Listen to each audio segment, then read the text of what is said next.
بسم اللہ الرحمن الرحیم۔ السلام علیکم ناظرین، امید ہے کہ آپ خیر و عافیت سے ہوں گے۔ آپ دیکھ رہے ہیں یوٹیوب چینل، میں ہوں ابراہیم بھٹا۔ آپ سے ریکویسٹ ہے کہ چینل کو ضرور سبسکرائب کریں، بیل آئیکن کو پریس کرنا مت بھولیے گا۔ ویڈیو آپ کو پسند آئے تو ویڈیو کو لائک اور شیئر ضرور کیجیے اور کامنٹ سیکشن میں اپنی رائے ضرور دیجیے۔ سب سے پہلے تو ہم سٹاک مارکیٹ کے حوالے سے بات کرتے ہیں کہ پاکستان اسٹاک ایکسچینج میں ایک اور ریکارڈ ساز دن انڈیکس نے بلند ترین سطح کو چھو لیا ہے، جبکہ تبادلہ مارکیٹ میں ڈالر کی قیمت بھی کم ہوئی ہے۔ کاروباری ہفتے کے آخری روز بھی اسٹاک مارکیٹ میں تیزی کا رجحان رہا۔ کاروبار کے آغاز پر 100 انڈیکس میں 472 پوائنٹس کا اضافہ ہوا ہے، جس کے بعد انڈیکس تاریخ کی بلند ترین 1,14,653 پوائنٹس پر پہنچ گیا ہے۔ گزشتہ روز کاروبار کے اختتام پر 100 انڈیکس 1,14,219 پوائنٹس پر بند ہوا تھا۔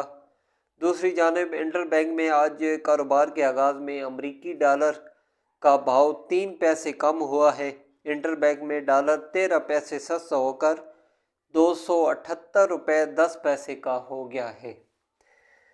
اس کے علاوہ 190 ملین پاؤنڈ کیس کے حوالے سے خبر آئی ہے کہ راولپنڈی کی اڈیالہ جیل میں احتساب عدالت کے جج ناصر جاوید صاحب نے 190 ملین پاؤنڈ ریفرنس پر سماعت کی۔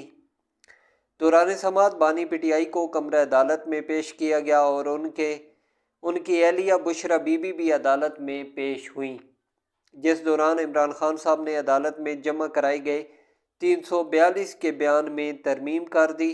بعد ازاں عدالت نے 190 ملین پاؤنڈ ریفرنس پر فریقین کے حتمی دلائل کے لیے 17 دسمبر کی تاریخ مقرر کر دی۔ اس کے علاوہ سپریم کورٹ میں آج ایک آئینی بینچ نے فوجی عدالتوں کو ملزمان کے کیسز کے فیصلے سنانے کی اجازت دے دی ہے۔ سپریم کورٹ کے آئینی بینچ نے جسٹس امین الدین صاحب کی سربراہی میں ملٹری کورٹس کے فیصلے کے خلاف انٹرا کورٹ اپیلوں پر سماعت کی، جہاں وزارت دفاع کے وکیل خواجہ حارث نے دلائل دیے۔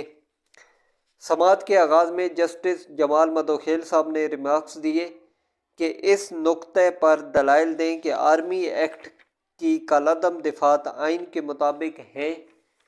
کیا آرمی ایکٹ میں ترمیم کر کے ہر فرد کو اس کے زمرے میں لایا جا سکتا ہے؟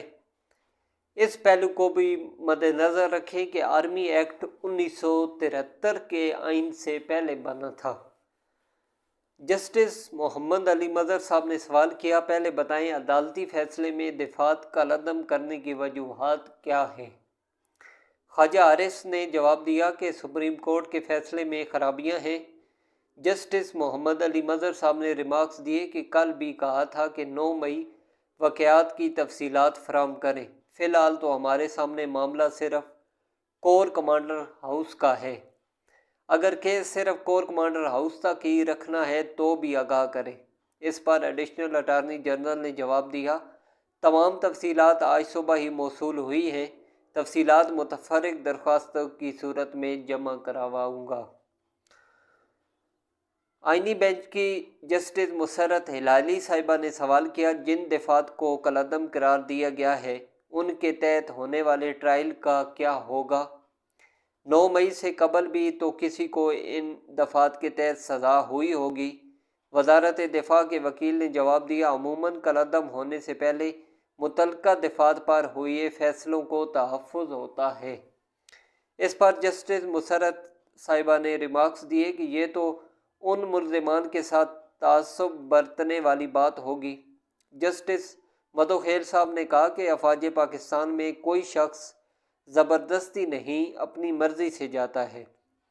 فوج میں شامل ہونے والے کو معلوم ہوتا ہے اس پر آرمی ایکٹ لاگو ہوگا، اور آرمی ایکٹ بنایا ہی فوج کی ملازمت کے قواعد اور ڈسپلن کے لیے ہے۔ اس پر وکیل خواجہ حارث صاحب نے کہا کہ فوج میں کوئی بھی جرم کی نیت سے نہیں جاتا، بنیادی حقوق جرم کرنے پر ہی ختم ہوتے ہیں۔ جسٹس مدوخیل صاحب نے سوال کیا، کیا اپیل میں سپریم کورٹ صرف اپیل کنندہ کی استدعا تک محدود رہے گی؟ کیا عدالت فیصلے کے دیگر پہلو کا بھی جائزہ لے سکتی ہے؟ اس پر جسٹس امین الدین صاحب نے ریمارکس دیے کہ فریقین اپنی مصروفیات تک محدود رہ سکتے ہیں لیکن عدالت نہیں۔ سماعت کے اختتام پر آئینی بینچ نے کیس میں آج کی سماعت کا آرڈر جاری کرتے ہوئے فوجی عدالتوں کو ملزمان کے فیصلے سنانے کی اجازت دے دی۔ آئینی بینچ نے کہا کہ فوجی عدالتوں کے فیصلے سپریم کورٹ میں زیر التوا مقدمہ کے فیصلے سے مشروط ہوں گے۔ جن ملزمان کو سزاؤں میں رعایت مل سکتی ہے وہ رعایت دے کر رہا کیے جائیں۔ جن ملزمان کو رہا نہیں کیا جا سکتا انہیں سزا سنانے پر جیلوں میں منتقل کیا جائے۔ عدالت نے ملٹری کورٹس کیس کی سماعت موسم سرما کی چھٹیوں کے بعد تک ملتوی کر دی۔ تو اگلی ویڈیو میں آپ سے دوبارہ ملاقات ہوگی۔ اللہ حافظ۔